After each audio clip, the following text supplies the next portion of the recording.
Mi nombre es Isabella, y a mis 45 años, la vida en la Hacienda de los Olivos me había regalado una rutina tan cómoda como predecible. Mi esposo, Santiago, y yo habíamos construido un pequeño imperio alrededor de la producción de aceite de oliva, y nuestra hija, Sofía, era la luz de nuestros ojos. Ella estaba casada con un chico que nos caía muy bien, un arquitecto joven y talentoso llamado Javier. Era un hombre tranquilo, respetuoso, con ese tipo de sonrisa que te hace sentir a gusto al instante. Nunca me había fijado en él de otra forma. ¿Cómo podría? Era el marido de mi hija.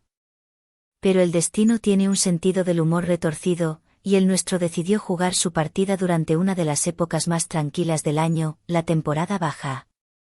Un calor sofocante se había asentado sobre los campos de olivos. El aire era denso, pesado, y el polvo fino se adhería a todo. Un día, mientras estaba en la cocina revisando las cuentas, Javier apareció en el umbral. Estaba allí, con una camiseta de algodón gris que se le ceñía al cuerpo por el sudor y unos pantalones de mezclilla desgastados. Su cabello, revuelto, caía sobre su frente. «Hola, Isabela», dijo con su voz suave. «Sofía y yo vamos a la ciudad a comprar unas cosas. ¿Necesitan algo?»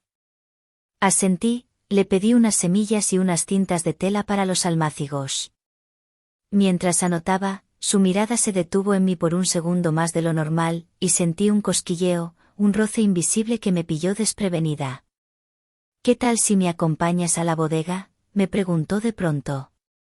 «Tengo que revisar un par de cosas». Me ofreció la mano, y por un impulso que aún no comprendo, la acepté. A menudo caminábamos por la hacienda, revisando los campos y las bodegas. Era parte de nuestra rutina. Pero esta vez, todo se sentía diferente. La bodega de aceite era un lugar mágico y misterioso. La penumbra y el aroma terroso del aceite de oliva virgen extra llenaban el aire. El silencio era casi total, solo interrumpido por el goteo constante de una tubería. Mientras caminábamos, noté que él observaba los detalles, las telarañas brillantes, las viejas barricas de roble, el reflejo del sol que se colaba por las pequeñas rendijas. Era un hombre con ojos que veían el mundo de una forma distinta, más profunda. Me mostró un tipo de olivo que no había visto antes, uno con las hojas de un verde más intenso, casi azul. «Estas son mis favoritas», me dijo. «Tienen una forma tan especial, casi como una escultura». De repente, se inclinó para recoger una hoja del suelo, y su movimiento fue tan fluido que me quedé sin aliento. Llevaba unos zapatos de cuero sin cordones, algo que me pareció extraño para un arquitecto, pero que ahora, en la penumbra de la bodega, le daban un aire de audaz elegancia, de alguien que no teme caminar por donde otros no se atreven. Me mostró las venas de la hoja, como una intrincada red de hilos verdes. «Es como un mapa», susurró. Y en ese susurro, en ese simple gesto, algo dentro de mí se agitó. No sé cómo, pero me encontré a mí misma observándolo, no como a mi yerno, sino como a un hombre. Sus manos, fuertes y grandes, sosteniendo la delicada hoja.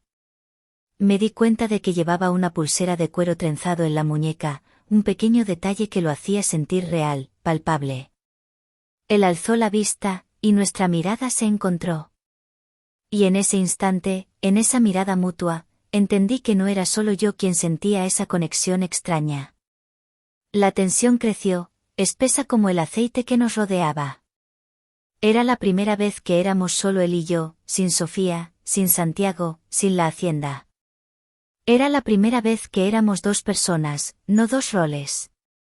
Para romper el silencio, intenté desviar la atención. «Hace mucho que no venimos a la bodega», dije, mi voz sonando extraña y nerviosa. Él sonrió, y su sonrisa no llegó a sus ojos. «Algunos lugares son especiales», dijo. «Solo se deben visitar cuando se está listo». Me sentí expuesta, como si él pudiera ver a través de mis pensamientos. Justo entonces, mi celular sonó. Era Sofía. «Madre». ¿Dónde estás? Te estoy buscando para ir a la ciudad, dijo. Sentí un alivio y una decepción simultáneos. En la bodega, cariño, le respondí. Solo estábamos revisando unas cosas. Guardé el teléfono en mi bolso y me di la vuelta, lista para irme. Javier se quedó un momento, mirando al vacío. Y antes de que saliera, sentí su mano en mi hombro. Fue un toque rápido, suave, pero la electricidad que recorrió mi cuerpo me hizo estremecer. Nos vemos en un rato, dijo, y la forma en que lo dijo no era solo una despedida, era una promesa. Salí de la bodega con el corazón acelerado, el aire caliente de la tarde no se sentía tan sofocante, sino electrizante. Me sentí como si estuviera a punto de desmoronarme. Ese toque, ese roce, ese momento en la bodega me había despertado de un letargo que no sabía que tenía. Mi vida, tan perfectamente organizada y predecible, de repente se sentía pequeña, monótona, y yo, tan segura de mí misma, me sentí como una adolescente descubriendo un nuevo secreto. Después de ese encuentro en la bodega, mi mundo se había convertido en un campo minado de miradas y roces accidentales. Me sentía extraña en mi propia piel, como si una parte de mí que había estado dormida durante años de matrimonio y rutina familiar se hubiera despertado de repente. Javier, por su parte, parecía haber captado la misma onda. Ahora, cada vez que nos veíamos, una electricidad casi palpable flotaba en el aire. No era el Javier que yo conocía, el yerno respetuoso, era un hombre que me miraba de una forma que me hacía sentir joven, deseada. El detonante fue el Festival de la Cosecha, un evento anual en la hacienda. Un torbellino de música, comida y vino. El sol ya se había ocultado, y las antorchas iluminaban el patio principal. Sofía, mi hija, estaba ocupada ayudando a organizar la mesa de dulces, y Santiago, mi esposo, hablaba con los vecinos sobre el rendimiento de las aceitunas. Me quedé sola por un momento, observando el bullicio. Llevaba un vestido de algodón blanco, sencillo pero elegante, con bordados de hilo dorado que brillaban con la luz de las antorchas. En los pies, unas alpargatas de esparto, cómodas pero con un toque chic que mi hija solía criticar. Mamá, pareces una gitana de feria, me decía, pero a mí me encantaban. Y entonces, Javier se me acercó. Llevaba unos pantalones de lino y una camisa de manga corta que dejaba ver sus brazos bronceados y fuertes. En su muñeca, la pulsera de cuero que había notado en la bodega. Él me sonrió, una sonrisa sin palabras. No me dejes sola con todos estos viejos, dijo, bromeando.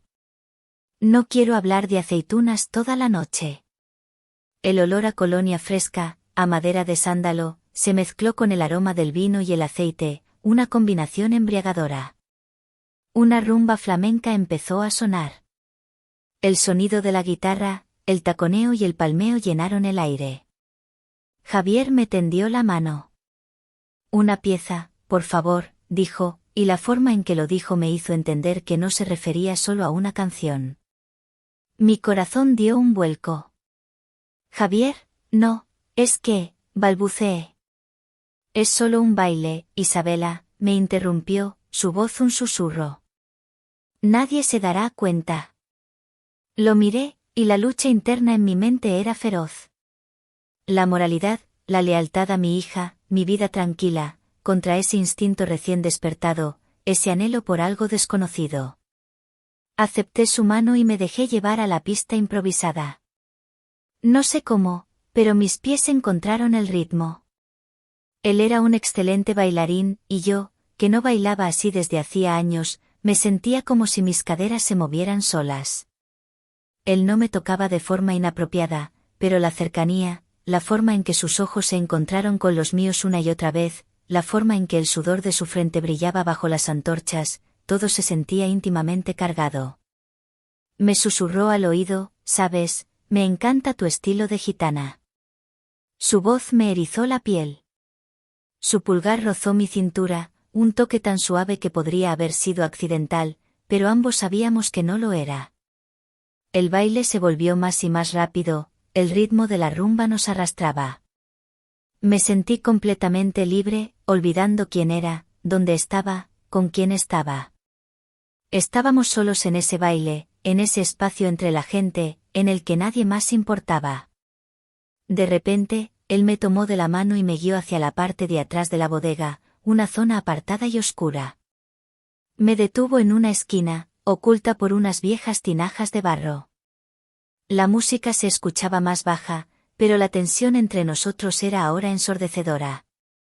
La pulsera de cuero en su muñeca se sintió como una soga, atándome a él. Podía ver su respiración, acelerada, y la mía estaba igual. Quería preguntar qué estaba pasando, pero no me salían las palabras. Él se inclinó, su aliento en mi cuello, y la mezcla de su perfume y el aroma a madera me invadió. «Tus ojos brillan como el sol», susurró. Y en ese momento, cuando sus labios casi rozaron mi oreja, un grito de mi hija me sobresaltó. «Mamá, Javier. ¿Qué hacen ahí? Ayúdenme a llevar la mesa. Ya es hora de los postres». Nos separamos de golpe, como dos niños pillados haciendo algo travieso. Mi corazón latía tan fuerte que creí que se me iba a salir del pecho. Nos miramos, y en esa mirada se dijeron más cosas que en cualquier conversación. Era un casi, que prometía un pronto. Sofía vino y nos abrazó a ambos con una naturalidad que me rompió el alma. Me sentí como una traidora, pero al mismo tiempo, la emoción del momento prohibido era más poderosa que la culpa. El festival terminó, pero la tensión entre Javier y yo no. Se había convertido en la banda sonora de mi vida. Cada visita, cada encuentro casual, estaba cargado de significado. Me encontraba a mí misma buscando su mirada, buscando esa conexión que nos unía, esa cuerda floja sobre la que caminábamos. La culpa era una sombra que me seguía, pero la emoción era un sol que me quemaba por dentro. Me sentía viva de una forma que había olvidado. Una tarde, una tormenta de verano se desató con furia. La lluvia golpeaba las ventanas, el trueno retumbaba y los relámpagos iluminaban el cielo. Sofía y Santiago estaban en casa de unos amigos, y yo me había quedado sola. La hacienda, habitualmente llena de vida, se sentía inmensa y solitaria. El generador se estropeó, y la casa se sumió en la oscuridad. Encendí unas velas y me senté en el sofá, escuchando la tormenta. Justo en ese momento, escuché un golpe en la puerta. Era Javier, empapado, con la ropa pegada al cuerpo. Se me pinchó una rueda camino a casa, me explicó, con la voz entrecortada por el frío. No pude contactar a Sofía, así que pensé. No terminó la frase. No hacía falta. Le ofrecí una toalla y algo de ropa de Santiago. El simple acto de ver a Javier, mi yerno, usando la ropa de mi esposo, fue una extraña mezcla de lo familiar y lo prohibido. Él se retiró a la sala de estar y se cambió. Cuando regresó, la luz de las velas proyectaba sombras danzantes sobre su rostro. Se veía diferente, más vulnerable. Gracias, Isabela, dijo, y la forma en que lo dijo me hizo sentir que la gratitud iba más allá de la ropa seca. Nos sentamos, uno frente al otro, en la penumbra de la sala. El único sonido era el de la lluvia. La conversación era trivial, pero la atmósfera era densa. Hablamos de la tormenta, del trabajo, de Sofía. Pero entre cada palabra, había un silencio cargado. Me sentía extrañamente conectada a él. El calor de su cuerpo, la forma en que sus ojos buscaban los míos, la pulsera de cuero en su muñeca, que de repente parecía un talismán. Podía oler el perfume de la loción para después de afeitarse, mezclado con el olor a lluvia y tierra mojada que desprendía su ropa. Un olor tan limpio y masculino que me hizo suspirar. De repente, una ráfaga de viento abrió una de las ventanas. Corrí a cerrarla. Él se puso de pie para ayudarme. En el instante en que nuestras manos se encontraron para cerrar la ventana, un trueno sonó tan fuerte que ambos nos sobresaltamos y caímos, uno sobre el otro, en el sofá. Nuestras respiraciones se mezclaron. Su cara estaba a solo centímetros de la mía. Pude ver cada poro de su piel, la forma en que su barba comenzaba a crecer. Él me sostuvo en un abrazo protector, y por un momento, la línea entre lo correcto y lo incorrecto se desvaneció. Cerré los ojos, y el mundo se redujo a la sensación de su cuerpo, la suavidad de su camisa y el calor de su respiración. Quería besarlo. Deseaba que me besara. Y sentí que él deseaba lo mismo. Por un segundo, todo se detuvo. Y en ese instante, mi hija me llamó. Mamá, ¿están bien? Se fue la luz. Mi corazón latió con tanta fuerza que pensé que Javier lo escucharía. Él se levantó de golpe, como si la llamada de Sofía fuera un despertador, un recordatorio de la realidad. Se alejó de mí, y aunque nos miramos por un instante, la magia se había roto. La vergüenza y el miedo nos cubrieron como un velo.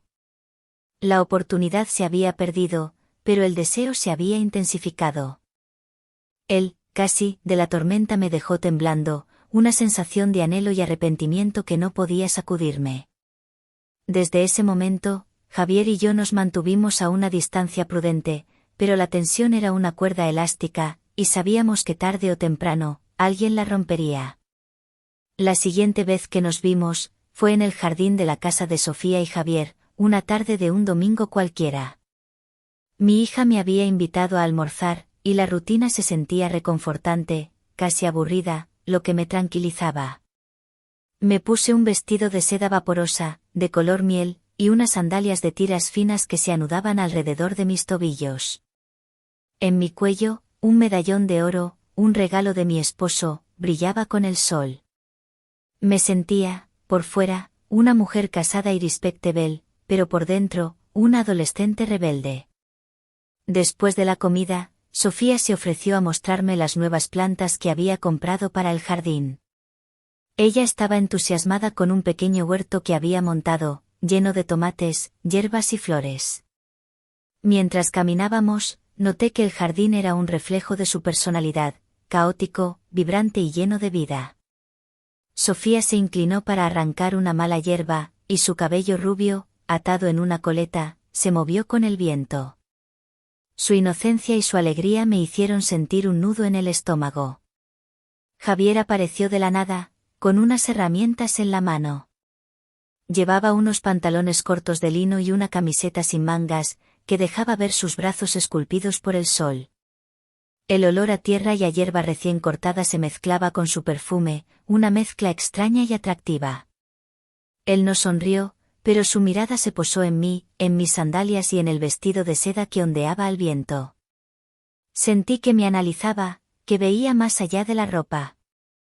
Estas plantas necesitan más agua, dijo, y se inclinó para regarlas.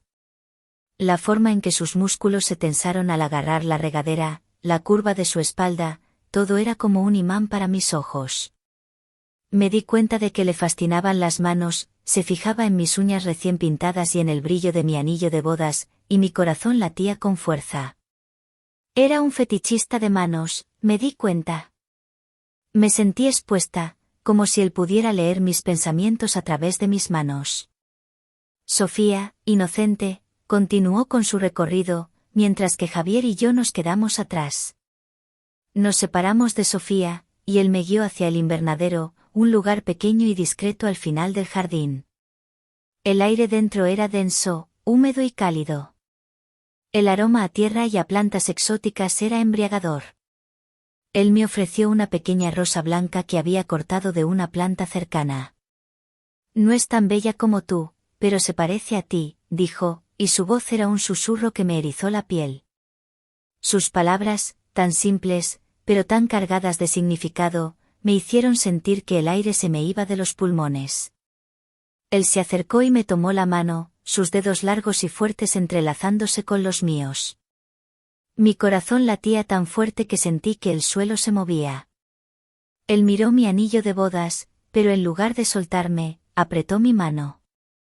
Su pulgar rozó mi piel, una caricia suave y silenciosa. En ese momento, ya no era mi yerno, era un hombre. La cercanía, el calor del invernadero, el aroma de las flores, todo se unió para crear una atmósfera de pura y cruda tentación.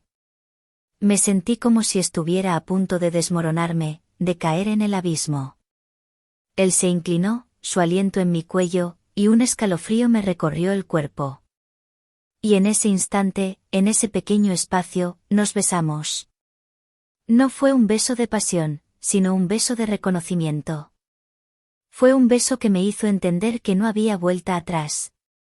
Fue un beso que me hizo sentir que mi vida había cambiado para siempre.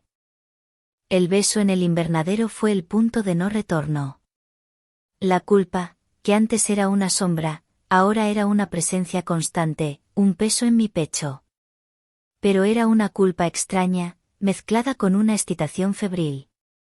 Sabía que lo que habíamos hecho estaba mal, que era una traición imperdonable, pero al mismo tiempo, la emoción de lo prohibido me hacía sentir más viva que nunca. Después de ese día, nuestras interacciones se volvieron un baile peligroso. Nos manteníamos a distancia cuando Sofía y Santiago estaban cerca, pero nos mirábamos de una manera que solo nosotros entendíamos. Un simple hola o un adiós se convertía en una conversación entera, llena de promesas silenciosas. La oportunidad para una segunda cita prohibida surgió en la casa de mi hija, un lugar que se sentía tan sagrado como profano. Mi esposo estaba de viaje, y Sofía se había torcido el tobillo. Necesitaba ayuda con algunas tareas del hogar. Yo llegué primero, pero poco después, Javier también. La casa, normalmente llena de risas y conversaciones, estaba en un silencio tenso. Sofía estaba en su habitación, descansando. Javier y yo nos movíamos por la cocina, cada uno de nosotros consciente del otro. Recuerdo que él estaba secando los platos, y yo estaba guardándolos. Nuestras manos rozaron por un segundo, y la electricidad que me recorrió me hizo temblar. Él me miró con esos ojos que me hacían sentir vulnerable, y susurró, no puedo dejar de pensar en ti. Mi corazón dio un vuelco, y por primera vez, no sentí culpa, sino pura y simple desesperación. Después de la cena, Sofía nos pidió ayuda para recoger unas cosas de la habitación de huéspedes, que estaba en el segundo piso. Era una habitación que raramente se usaba, un lugar polvoriento y olvidado, que ahora parecía el escenario de un teatro. La puerta del baño de la habitación estaba entreabierta. Mientras Sofía se apoyaba en la cama, pidiéndonos que moviéramos un baúl, Javier y yo nos miramos. Sabíamos que era el momento. Él se acercó a mí, y sus ojos me suplicaron que lo siguiera. Fue un acto impulsivo, irracional. Sin pensarlo, me metí en el baño. Él me siguió, cerrando la puerta con un clic silencioso que sonó como un disparo. El baño era pequeño, la luz tenue. El olor a jabón y a humedad llenaba el aire. No había lujos, solo lo esencial. El grifo goteaba, y el sonido era el único testigo de nuestra locura. Javier se acercó a mí, sus ojos ardían. Su aliento se mezcló con el mío, y sentí su mano en mi cintura. Su tacto, tan seguro, tan firme, me hizo olvidar quién era yo, dónde estaba. Me sentí como si estuviéramos en una burbuja, un universo paralelo donde solo existíamos él y yo. Me tomó por la cintura, y sus dedos, que una vez acariciaron la hoja de olivo, ahora se clavaban en mi piel. Él se inclinó, y sus labios se encontraron con los míos en un beso que no tenía nada de suave. Era un beso hambriento, desesperado, lleno de toda la frustración y el deseo que habíamos reprimido. Y en ese instante, en ese beso, su pulsera de cuero rozó mi cuello, y sentí un escalofrío de placer y de terror. De repente, un ruido en la puerta nos sobresaltó. Era la voz de mi hija. Mamá, ¿estás bien? ¿Te encuentras bien? La puerta se abrió, y allí estaba, parada en el umbral, con su tobillo torcido y su rostro pálido. Su mirada pasó de mí a Javier, y luego a la mano de él, que aún sostenía mi cintura. Sus ojos, llenos de amor y confianza hacía solo un momento, se llenaron de un horror lento y devastador. No gritó, no lloró. Solo nos miró. Sus labios temblaban, pero no salía sonido. En ese instante, supe que habíamos roto algo que no se podría arreglar. El espejo de mi vida perfecta se había roto en 1000 pedazos, y cada fragmento reflejaba la fea verdad.